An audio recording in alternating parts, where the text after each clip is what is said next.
My experience is with people that we're probably running at about 51% of our capacity. Something, I mean, you can think about this yourselves. I often ask undergraduates how many hours a day you waste or how many hours a week you waste, and the classic answer is something like 4 to 6 hours a day. You know, inefficient studying, watching things on YouTube that not only do you not want to watch, that you don't even care about, that make you feel horrible about watching after you're done. That's probably 4 hours right there. You know, you think, well, that's 25 hours a week, it's 100 hours a month, that's 2.5 full work weeks, it's half a year of work weeks per year. And if your time is worth $20 an hour, which is a radical underestimate, it's probably more like 50 if you think about it in terms of deferred wages. If you're wasting 20 hours a week, you're wasting $50,000 a year. And you are doing that right now. And it's because you're young, wasting $50,000 a year is a way bigger catastrophe than it would be for me to waste it, because I'm not going to last nearly as long. And so if your life isn't everything it could be, you could ask yourself, well, what would happen if you just stopped wasting the opportunities that are in front of you? You'd be who knows how much more efficient, 10 times more efficient, 20 times more efficient. That's the Pareto distribution. You have no idea how efficient people get. It's completely, it's off the charts. Best thing you can do is teach people to write, because there's no difference between that and thinking. And one of the things that just blows me away about universities is that no one ever tells students why they should write something. It's like, well, you have to do this assignment. Well, why are you writing? Well, you need the grade. It's like, no. You need to learn to think, because thinking makes you act effectively in the world. Thinking makes you win the battles you undertake, and those could be battles for good things. If you can think and speak and write, you are absolutely deadly. Nothing can get in your way. So that's why you learn to write. It's like, and I can't believe that people aren't just told that. It's like, it's the most powerful weapon you can possibly provide someone with. And I mean, I know lots of people who've been staggeringly successful and watched them throughout my life. I mean, those people, you don't want to have an argument with them. They'll just slash you into pieces.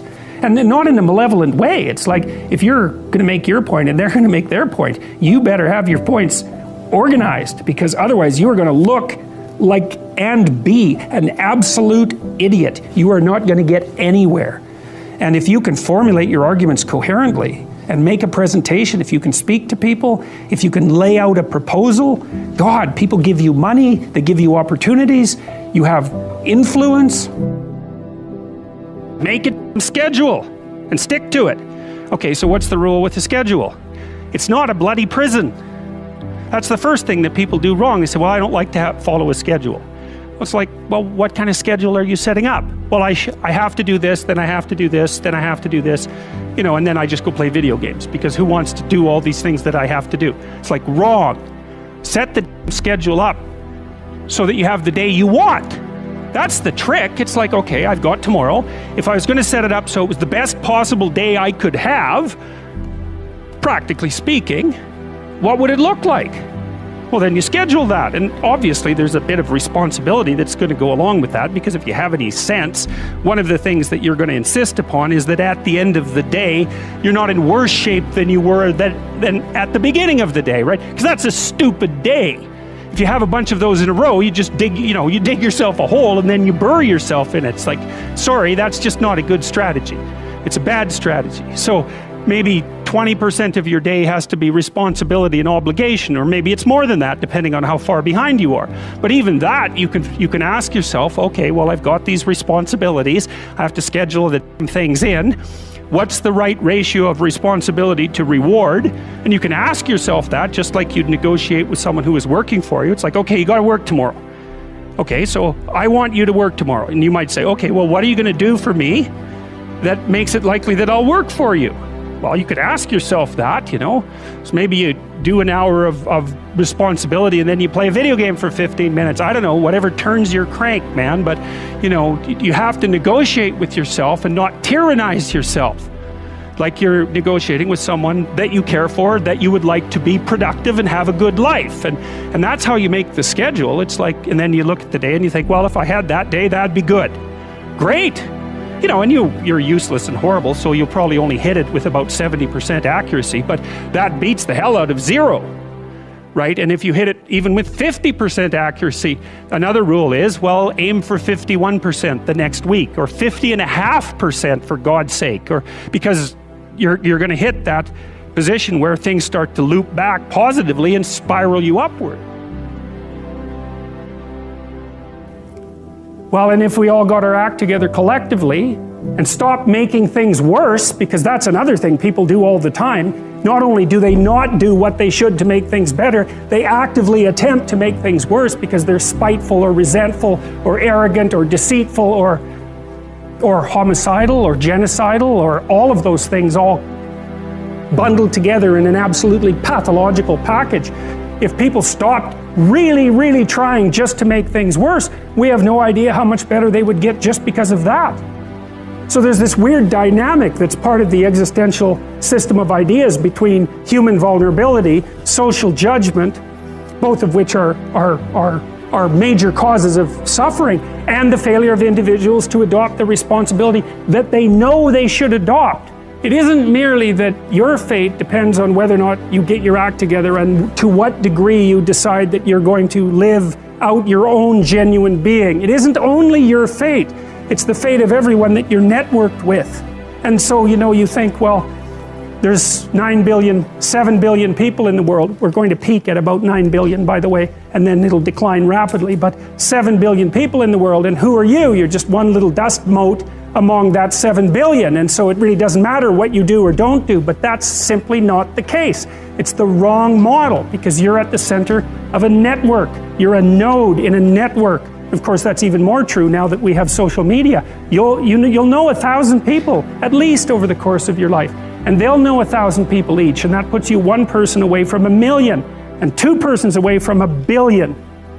And so that's how you're connected, and the things you do, they're like dropping a stone in a pond. The ripples move outward, and they affect things in ways that you can't fully comprehend, and it means that the things that you do and that you don't do are far more important than you think. And so if you act that way, of course, the terror of realizing that is that it actually starts to matter what you do, and you might say, well, that's better than living a meaningless existence. It's better for it to matter. But I mean, if you really asked yourself, would you be so sure if you had the choice? I can live with no responsibility whatsoever. The price I pay is that nothing matters. Or I can reverse it and everything matters. But I have to take the responsibility that's associated with that. It's not so obvious to me that people would take the meaningful path. You know, when you say, well, nihilists suffer dreadfully because there's no meaning in their life, and they still suffer. Yeah, but the advantage is they have no responsibility. So that's the payoff, and I actually think that's the motivation. Say, well, I can't help being nihilistic. All my belief systems have collapsed. It's like, yeah, maybe. Maybe you've just allowed them to collapse because it's a hell of a lot easier than acting them out. And the price you pay is some meaningless suffering, but you can always whine about that and people will feel sorry for you, and you have the option of taking the pathway of the martyr, so that's a pretty good deal, all things considered, especially when the alternative is to bear your burden properly and to live forthrightly in the world. Well, what Solzhenitsyn figured out, and so many people in the 20th century, it's not just him, even though he's the best example, is that if you live a pathological life, you pathologize your society. And if enough people do that, then it's hell. Really, really. And you can read the Gulag Archipelago if you have the fortitude to do that, and you'll see exactly what hell is like. And then you can decide if that's a place you'd like to visit, or even more importantly, if it's a place you'd like to visit and take all your family and friends, because that's what happened in the 20th century. No one can live without a routine.